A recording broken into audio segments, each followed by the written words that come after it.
दुनिया का दक्षिणी छोर अंटार्कटिका, दुनिया का सबसे खूबसूरत लेकिन जानलेवा इलाका। इस दुर्गम इलाके पर फतह हासिल की दिल्ली की रीना कौशल ने। जाहिर सी बात, बर्फीले तूफान के बीच ये आसान नहीं था, लेकिन आपको ये जानकर ताज्जुब होगा कि रीना को अपनी ये उपलब्धि दिल्ली की सड़कों को पार करने से ज्यादा आसान लग रही है। कॉमनवेल्थ एक्सपीडिशन में हिस्सा लेने वाली दिल्ली की रीना कौशल ने महज एक ही वाक्य में दिल्ली की सड़कों की हकीकत बयां कर दी। वो हकीकत जिसका खौफ दिल्ली के हर बाशिंदे को डराता है। बिल्कुल बहुत डर लगता है इसमें दिल्ली की सड़कों को देख के कि इतनी भरी होती है वो। दिल्ली में राष्ट्रमंडल खेलों का आयोजन इसी साल होना है। ऐसे में राजधानी की सड़कों का ये हाल विदेशी मेहमानों की चिंता बढ़ा सकता है।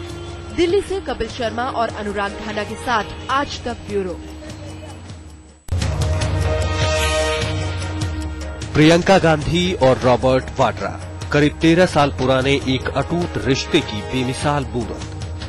जी हां, रॉबर्ट वाड्रा ने एक मैगजीन को दिए इंटरव्यू में हमसफर प्रियंका के साथ अपने रिश्तों की उन परतों से पर्दा हटाया जिससे लोग शायद अभी तक अनजान थे। रॉबर्ट वाड्रा कहते हैं, मैं और प्रियंका तब मिले थे जब हम दिल्ली के ब्रिटिश स्कूल में साथ पढ़ते थे। मुझे लगा कि वो मुझ में दिलचस्पी रखती हैं। हम काफी बातें करते थे और एक दूसरे के करीब आते गए, लेकिन मैं नहीं चाहता था कि कोई इस बारे में जाने, क्योंकि लोग इसे समझ नहीं पाते और इसे कोई और रूप दे देते। रॉबर्ट वाड्रा और प्रियंका का परिवार 9 साल की रेहान और 7 साल की मिराया से सस्ता है।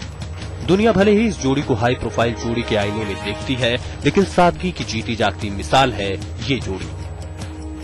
आज तक ब्यूरो।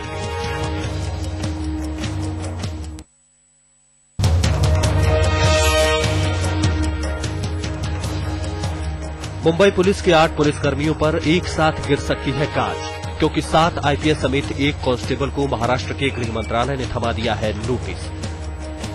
ये नोटिस उस बुलेट प्रूफ जैकेट की फाइल को लेकर है जो गुम हो चुकी है। इस मामले में मुंबई पुलिस के जिन आला अधिकारियों को नोटिस भेजा गया है उसमें मुंबई के पूर्व पुलिस कमिश्नर टीएन जाधव भी शामिल है। जाधव के साथ इस लिस्ट में और भी कई बड़े नाम हैं। संजीव दयाल, भगवंत मोरे, प्रेम कुमार जैन, सुभाष आवटी, ये वो नाम हैं जो पूर्व ज्वाइंट कमिश्नर रह चुके हैं। इन सभी को गुम हुई फाइल के मामले में सरकार को 1 महीने के भीतर जवाब देना होगा। जैसा कि आपको याद होगा, मुंबई हमले के दौरान शहीद हुए एटीएस चीफ हेमंत करकरे की जैकेट को लेकर खूब बवाल मचा था। इस घटना के बाद मुंबई पुलिस पर घटिया बुलेट प्रूफ जैकेट खरीदने का आरोप भी लगा। अभिषेक चौधरी, मुंबई आज तक।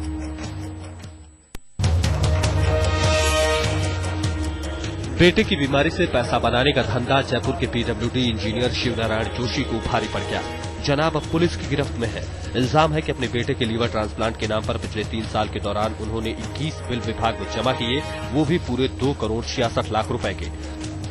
हद तो ये कि उन्हें ये रकम सरकारी खजाने से मिल भी गई। जब जांच हुई तो पता चला कि उन्होंने दिल्ली के गंगाराम अस्पताल के फर्जी बिल लगाकर पैसे लिए थे, लेकिन अब ये इंजीनियर खुद को निर्दोष बता रहा है।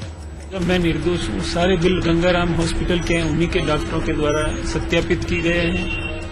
पीडब्ल्यूडी विभाग की शिकायत पर इंजीनियर के खिलाफ धोखाधड़ी का केस दर्ज हो गया है। इनके खिलाफ धारा 420, 467, 471 आईपीसी का अपराध है और उसकी तफ्तीश जारी है। अब दिल्ली और गंगाराम हॉस्पिटल में और यहाँ के इनके डिपार्टमेंट से इंक्वायरी करेंगे। लेकिन सवाल यह है कि आखिरकार शिवनारायण ने करोड़ों का मेडिकल बिल कैसे पास करवा लिया। शरद कुमार, जयपुर आज तक।